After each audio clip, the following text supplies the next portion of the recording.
మాజీ మంత్రి వైసీపీ నేత బొత్స సత్యనారాయణ తాజాగా ప్రభుత్వంపై తీవ్ర విమర్శలు చేశారు. వివిధ అంశాలపై ప్రభుత్వం వ్యవహరిస్తున్న తీరు సరైనది కాదని ఆయన వ్యాఖ్యానించారు. ముఖ్యంగా కమిటీలు, దర్యాప్తుల వ్యవహారంలో స్పష్టత లేకుండా రాజకీయంగా వ్యవహరిస్తున్నారని ఆరోపించారు. ప్రభుత్వానికి నిజంగా ప్రక్షాళన చేయాలనే ఉద్దేశం ఉంటే డిప్యూటీ సీఎం, బీజేపీ రాష్ట్ర అధ్యక్షుడు, పాత పార్టీ అధ్యక్షురాలు లేదా చంద్రబాబు కుమారుడితో కమిటీ ఏర్పాటు చేసి ఫైండింగ్స్ ఇవ్వమని చెప్పాలని చురకలంటించారు. ఏకసభ్య కమిషన్లు ఏర్పాటు చేయడం అవసరమా అని ప్రశ్నించారు.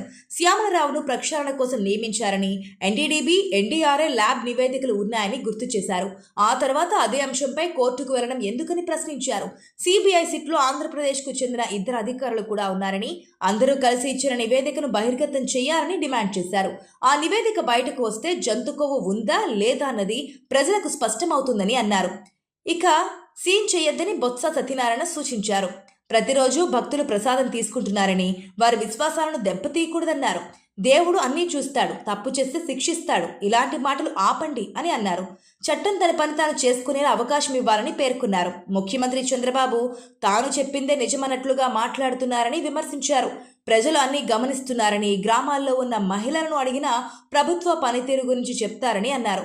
వైఎస్ జగన్ పర్యటనలకు వస్తే అనేక కేసులు నమోదు చేస్తున్నారని, వాటిని చట్టపరంగా ఎదుర్కొంటామని బొత్స స్పష్టం చేశారు. ఎవరి ముందు తల వంచే పరిస్థితి లేదన్నారు. ప్రణాళికాబద్ధంగా జరుగుతున్న ఈ రాజకీయ సంస్కృతి మంచిది కాదని వ్యాఖ్యానించారు.